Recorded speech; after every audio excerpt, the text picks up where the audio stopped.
Hey, what is up, everybody? It's your boy AJTRIP, and welcome to Dash and Shoot, our weekly episodic show where I talk about what's going on in the world of professional wrestling. This week, we got a little kind of jambalaya, gumbo type of Dash and Shoot. It's potpourri. We're gonna talk about four specific things today. No major story this week. So yeah, let's go ahead and let's start the show. So, first of all, my thumbnail.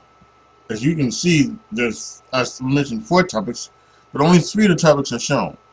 The reason why the 4th topic is not shown is because I'm not going to show whatever. Yeah, I'm not going to show that, on thumbnail. First of all, it was at a show this past weekend. Just awful, awful. He stabs a ref and he opens him up to bleed and everything like that, and the poor ref gets the picture on his from the staples in his head. I mean, it just sued Abdullah the Butcher because he got hepatitis C apparently from working with him. So he sued him, and so then now he now, because of that, he feels like his kind of big time livelihood was taken away from him. So now he goes and he wrestles all these indie shows, and now he's almost doing what Abdullah's doing, was doing, and that's he's not like the blood hunter. And he makes everybody bleed in the match. That's his thing, right? And apparently he wrestled Carlito, and Carlito wasn't having that. Carlito was not going down that route. He wrestled Carlito, and he actually lost to Carlito. So Carlito wouldn't bleed. He's gonna make the ref bleed. And apparently, again, this is coming from the drive-through with Jim Cornette and his co-host Brian Laz. I guess referee referee goes down and gets some juice, and I guess he doesn't get enough the juice. So then Hannibal takes a spike and starts stabbing him in the head to get his juice, and he got the juice all right. I saw bits and pieces of it. I didn't see the full video. I saw bits and pieces, and I saw them dragging the ref, and the ref was leaving a streak of blood on the mat as he come up, and it was just awful, awful. It's I can understand people thinking that it's the work, but people need to understand that the people are telling you that it's not a work, guys. Believe them. And it's been everywhere. No one's saying that it was a work, but they've been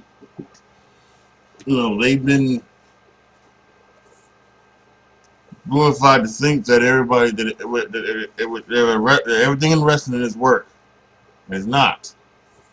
And this was not. It's the same thing with the Jeff Hardy. They think Jeff Hardy was working to try to get out of his contract with WWE, and Sean Ross Sapp has said nope. That's absolutely absurd.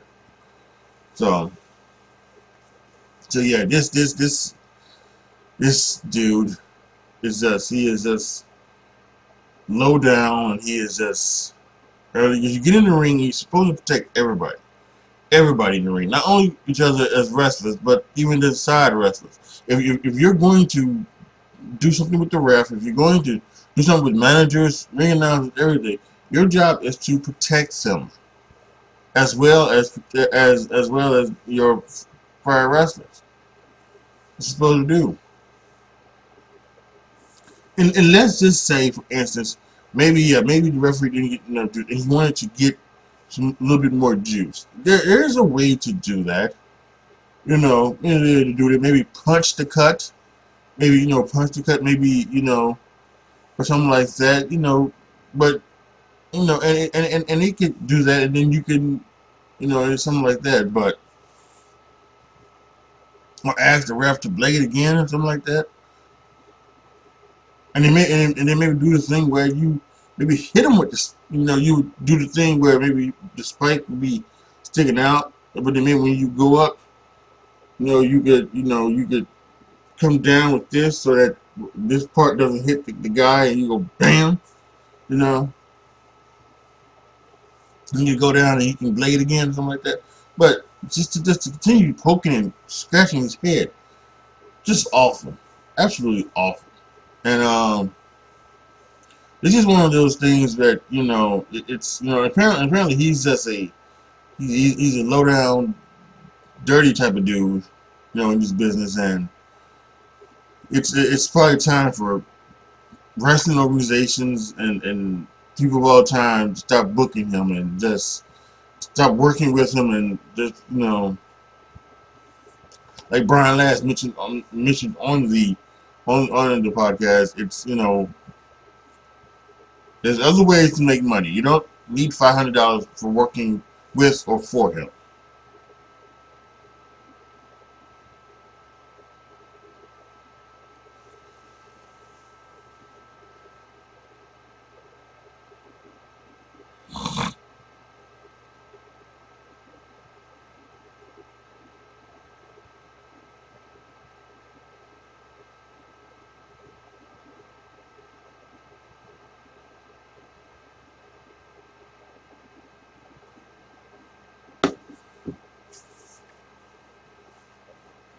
So also this weekend, this was Ring of Honor's final show.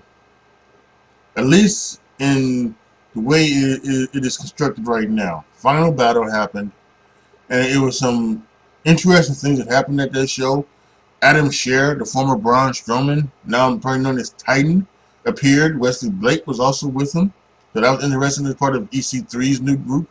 It seems like the FTR, the Revival, they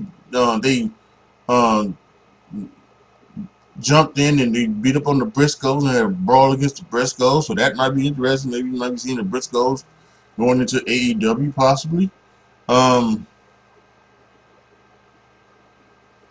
there was a lot of other things to it as well. It's just like that, Jonathan Gresham ended up as the champion of all time, at least the last champion of Ring of Honor. So a lot of big things going in Ring of Honor. I think I may have mentioned this last week when I talked about it in Dr. Shoot. But I've only gone to one Ring of Honor show, and that was in 2006. But it was a good show. I deemed it as, if you were not a wrestling fan, you went to that show, you would become a wrestling fan. That's how good that show was. And Ring of Honor has been great. It's given the business a lot of people recognize names. AJ Styles, Christopher Daniels, Samoa Joe, CM Punk, Bryan Danielson, and many others to boot. They've given a lot of talent to this business, and they cultivated a lot of talent, and that was very good. And you can't downgrade them from that. I just think the problem I had was that they would say some people were saying they were the most influential wrestling organization of the past 2 decades, something like that, and that's just not the case. As long as WWE has been around, they're still the most influential wrestling organization there is and there ever will be. And that's just it. Point blank period, end of discussion. But Ring of Honor was great. I think it was great for cultivating talent, getting them ready for the big show, getting them ready for the big time, or even getting them ready to move on to a place like TNA that was trying to be big time, or even maybe AEW that is trying to be big time. But yeah, a lot of things went to WWE and became stars. Danielson became a star, Punk became a star, Rollins became a star, Owens became a star, Zayn became a star. All when they jumped from WWE, but they all started in Ring of Honor. So you have to give that Ring of Honor credit for doing that. So yeah, I think it was I think it would be interesting to see what would happen over the next 4 months. Because they're supposed to be doing something the weekend of WrestleMania, obviously. Um, it's like a show that's going to be happening there, so we'll see if they will be doing one or if they won't be doing one. And we'll also see how, if they do a show, how the new Ring of Honor looks and how it feels. Any changes to it.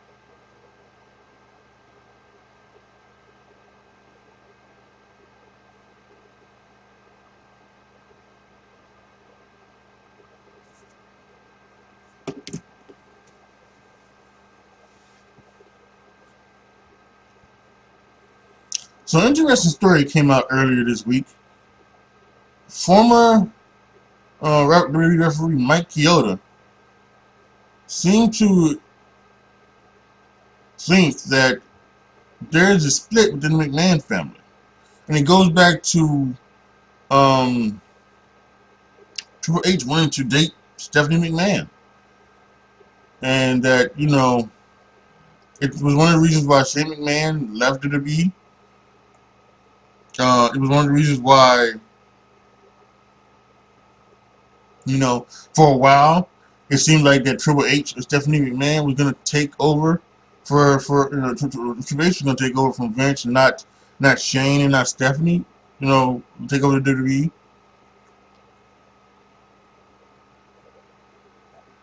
It was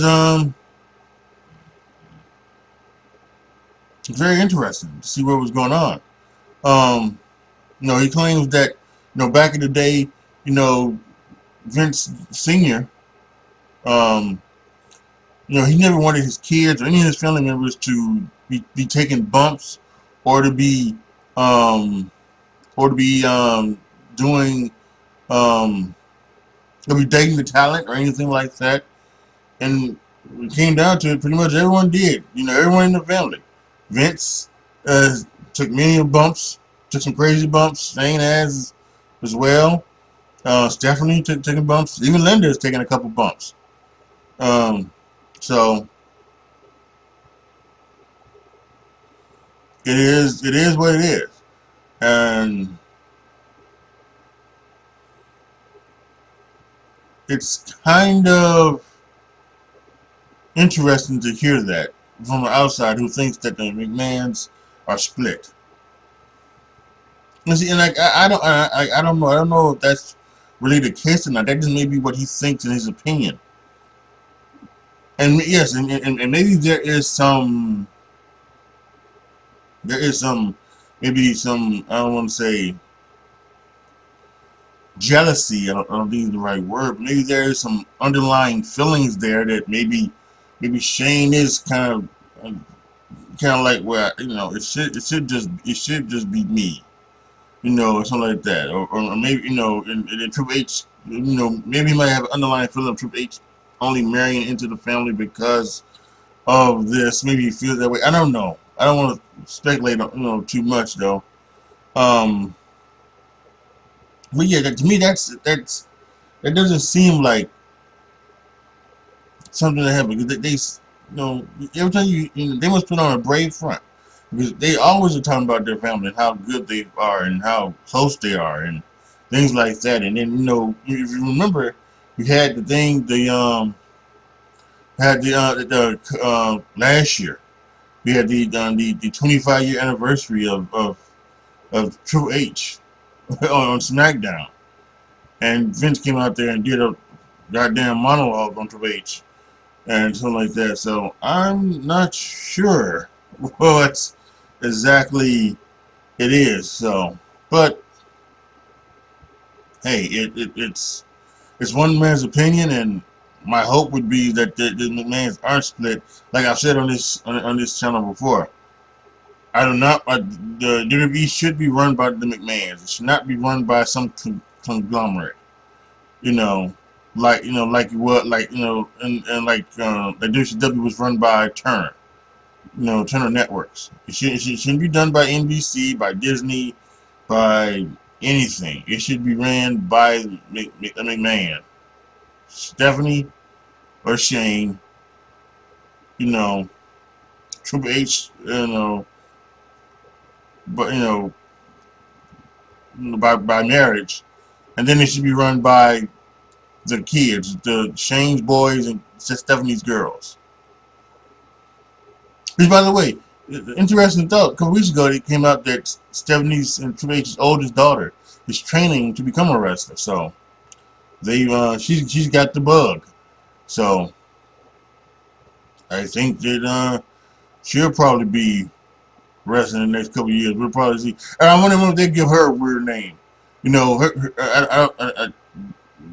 I think they've been pretty. I don't know if they've been pretty careful about, you know, talking about their children. I don't know, something like that, because I think Stephanie was talking about it. She mentioned that her daughter was there, and Shane always would bring his sons out during his matches the last couple of years. And they would do their, you know, flipping, flopping, and flying and things like that. But instead of someone like her real name would be like Brooke McMahon or Brooke Levesque, it's gonna be like like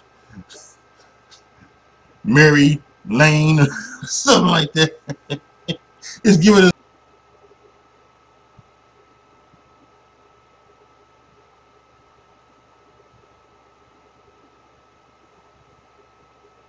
And finally, we end this episode with some good news.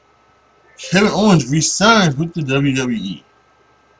Oh yeah, there were some thoughts that maybe Kevin Owens would be leaving WWE for AEW. He put some things on Twitter where, you know, he put like coordinates into, like, onto his Twitter profile, and those coordinates led to the South Dakota, you know, the thing in South Dakota, the Mount Rushmore, and Mount Rushmore was his stable in PWG with Adam Cole and the Young Bucks. So there was some thoughts about maybe he would be, you know, heading that way, and he made a comment on television that whether it was 3 years or 3 months, he would, you know, give it everything he got and something like that. So there were some thoughts about him, you know, leaving WWE as well, but he resigned. Allegedly, the reports say he's making $2 to $3 million per year. Good for him. There's no cut clause, so he could so if they want to do more budget cuts, he could possibly be cut. But right now, it looks like he's going to be resigning, and he has resigned, and he's going to stay with WWE, and that's good. Because I think it continues to show that, you know, WWE is still a place to be. Because if it wasn't a place to be, then guys like Kevin Owens and something like that, they would have left. But WWE is still a place to be. It's still the #1 place for your wrestling enjoyment, and that's what people need to understand right now. And I think that Kevin Owens is going to be. You know, I don't know if he's promised anything. I don't know if they did the thing where they did the thing where they're giving him this run right now so that he can, you know, go ahead and, you know, and then resign, and afterwards he'll be like put back on the back burner or anything like that. I don't know, but I would not be surprised if at sometime in 2022 Kevin Owens does win the WWE Championship. You know, I would not be surprised about that. So, but yeah, so that's good. Kevin Owens resigns, and now, you know, there's some contract update about Sami Zayn. Sami Zayn's contract, I think, is coming up soon as well. Will he resign? We're waiting to see. Maybe because Sami Zayn is Kevin Owens' best friend in the world. Maybe that will happen. Maybe it won't. Maybe he feels like he needs to go somewhere. Go to AEW and do some other things. But yeah, this is so that's it. That's it for this episode of That's a Shoot. We got one more episode of That's a Shoot this year. It's coming up. It's my annual WWE Awards, where we give out awards for Wrestler of the Year, Performer of the Year, Match of the Year, and yada yada yada, and all those good other things. That is coming to you during these next couple, over the time of these next couple weeks. So make sure that you are here for that. And the next regular edition of That's a Shoot happens January 1st. Predictions for WWE Day 1. That's just gonna be incredible.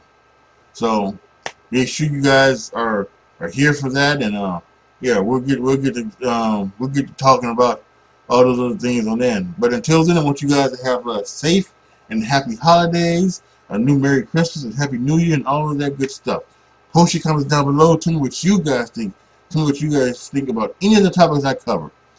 That unfortunate, tragic incident between Hannibal and the ref and what happened between them. Awful, just awful stuff from Hannibal. Ring of Honor's final show. Did you go? Did you watch it? Tell me know what you guys think. The McMahon family torn apart. They're split. Let me know what you guys think about that as well. And then, of course, Kevin Owens re-signing with WWE. Like the video, share the video, subscribe to the channel. And as always, thank you guys so much for watching. This is your boy, AJTRIP, signing off. As always, be good to each other, y'all. Be careful out there. And I am out.